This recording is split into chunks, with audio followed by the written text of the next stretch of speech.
दोस्तों, आप सभी का स्वागत है आपके अपने YouTube channel study with Anoop पर। दोस्तों, आज की इस वीडियो में हम लोग एक बहुत ही बेहतरीन वैकेंसी जो कि मध्य प्रदेश में जारी हुई है, इस वैकेंसी के बारे में आपको इस वीडियो में कंप्लीट जानकारी मिलने वाली है।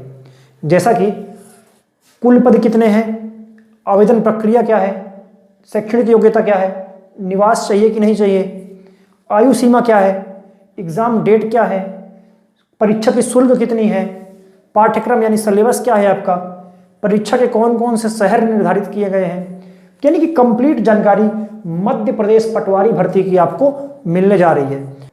तो जानकारी को अच्छे से समझने के लिए वीडियो लास्ट तक जरूर देखें, और अगर आप हमारे चैनल पर नए हैं तो चैनल को सब्सक्राइब कर लीजिए, साथ ही बेल आइकन को जरूर दबाइए ताकि आने वाले वीडियो का नोटिफिकेशन आप तक सबसे पहले पहुंचे। तो आइए स्टार्ट करते हैं। दोस्तों, बात कर लेते हैं मध्य प्रदेश की जो पटवारी भर्ती आई है 2022-23 की।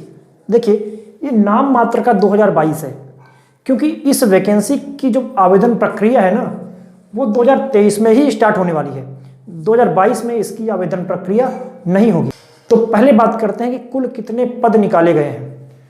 तो 2736 पद, यानी कि बहुत बड़ी वैकेंसी है मध्य प्रदेश में पटवारी भर्ती के लिए। ठीक है, 2736 पदों पर यह वैकेंसी निकाली गई है। सबसे इंपॉर्टेंट बात यह है कि आपका रोजगार पंजीयन यहां पर अनिवार्य किया गया है। अगर आप इस फॉर्म को फिलअप करना चाहते हैं तो आपका रोजगार पंजीयन होना जरूरी है। यह बात आप ध्यान रखेंगे। ठीक है, बात करते हैं आवेदन की कि आपके फॉर्म फिलअप कब स्टार्ट हो रहे हैं इस वैकेंसी के लिए। तो 5 जनवरी से 19 जनवरी के बीच में आप फॉर्म फिलअप कर पाएंगे 2023 में। ध्यान रखें, 5 जनवरी से 19 जनवरी के बीच में आप फॉर्म फिलअप कर पाएंगे। ठीक, ध्यान रखें कि 5 तारीख से ही आपकी 24 तारीख तक, 5 तारीख से 24 तारीख तक आपको संशोधन का डेट भी दिया गया है। यानी कि अगर आपकी फॉर्म भरने में कोई गलती हो जाती है तो आप 5 तारीख से 24 तारीख तक आप संशोधित कर सकते हैं, यानी कि उसमें सुधार कर सकते हैं जो आप फॉर्म फिलअप किए हैं। ठीक, अब बात करते हैं शैक्षणिक योग्यता की, यानी कि क्या शैक्षणिक योग्यता आपके अंदर होनी चाहिए कि आप इस फॉर्म को फिलअप कर सकें। ठीक, तो पहला तो आपका स्नातक होना जरूरी है, यानी कि आपका ग्रेजुएशन होना जरूरी है। चाहे आपने बीए किया हो, बीएससी किया हो, बीकॉम किया हो, इंजीनियरिंग किया हो, यानी कि आपकी चाहे कॉमर्स, आर्ट, बायो, किसी भी सब्जेक्ट से आपका जो है ग्रेजुएशन यहाँ पर होना जरूरी है। ठीक, इसके बाद आपका सीपीसीटी परीक्षा आपकी उत्तीर्ण होनी चाहिए और कंप्यूटर की दक्षता परीक्षा भी आपकी उत्तीर्ण होनी चाहिए। एक यहाँ पर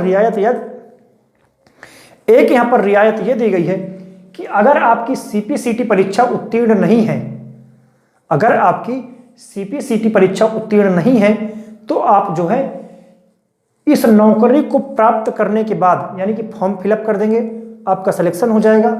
उसके बाद आपका 3 साल का इसका प्रोबेशन पीरियड होता है। इस वैकेंसी में जितने बच्चे सेलेक्ट होंगे उनका प्रोबेशन पीरियड होगा 3 साल का। तो उस 3 साल के अंदर आपको सीपीसीटी की परीक्षा उत्तीर्ण करनी पड़ेगी 3 साल में। यानी कि अभी आपने पास नहीं किया है तो भी आप आवेदन कर सकते हैं। ठीक है, ठीक है, अगर आपने स्नातक किया है तो आप अप्लाई कर सकते हैं, अगर आपका सीपीसीटी पास नहीं है तो भी। ठीक है, वो आप बाद में पास कर लीजिएगा एग्जाम होने के, यानी सेलेक्ट होने के बाद। ठीक, ध्यान रखें कि जो आप स्नातक किए हैं या कर रहे हैं तो लास्ट डेट के पहले, यानी कि 19 जनवरी के पहले आपका जो है शैक्षणिक योग्यता कंप्लीट होना चाहिए। 19 जनवरी के पहले आपका स्नातक कंप्लीट होना चाहिए, यानी कि आपकी शैक्षणिक योग्यता 19 जनवरी के पहले कंप्लीट हो जाए, लास्ट डेट के पहले। ठीक, अब बात करते हैं निवास का। तो इस फॉर्म को वही बच्चे भर सकते हैं जो कि मध्य प्रदेश राज्य के स्थानीय निवासी हैं। इसके अलावा अन्य बच्चे अप्लाई नहीं कर सकते, है ना। अब बात करते हैं आयु सीमा की, यानी कि कितने उम्र के बच्चे इस फॉर्म को फिलअप कर सकते हैं। तो आप देख सकते हैं 18 साल से 40 साल के बीच में अगर आप हैं तो आप इस फॉर्म को फिलअप कर सकते हैं।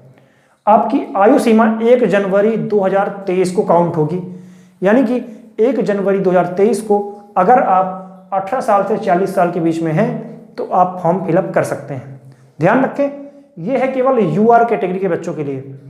अगर आप ST, SC, OBC, pH candidate और आपका एक्स सर्विसमैन है तो इनके लिए जो छूट मिलती है तो सभी छूटों को मिलाकर 5 साल आप अतिरिक्त जोड़ सकते हैं। ठीक है, मैक्सिमम 5 साल की छूट आपको मिल सकती है। ठीक है, अब बात करते हैं एग्जाम डेट।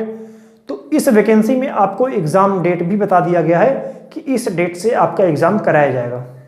ठीक, एग्जाम डेट है आपका 15 मार्च से स्टार्ट है, यानी कि 15/3/2023 से 15/3/2023 यानी कि 15 मार्च से आपका एग्जाम स्टार्ट होगा और एग्जाम आपका 3 घंटे का होगा। ध्यान रखिए, आपका एग्जाम जो है वो 3 घंटे का होगा और 9 से 12 तक पहली शिफ्ट चलेगी और दूसरी शिफ्ट जो चलेगी वो चलेगी 2:30 बजे से 5:30 बजे तक, यानी 2 शिफ्ट में आपका एग्जाम होगा।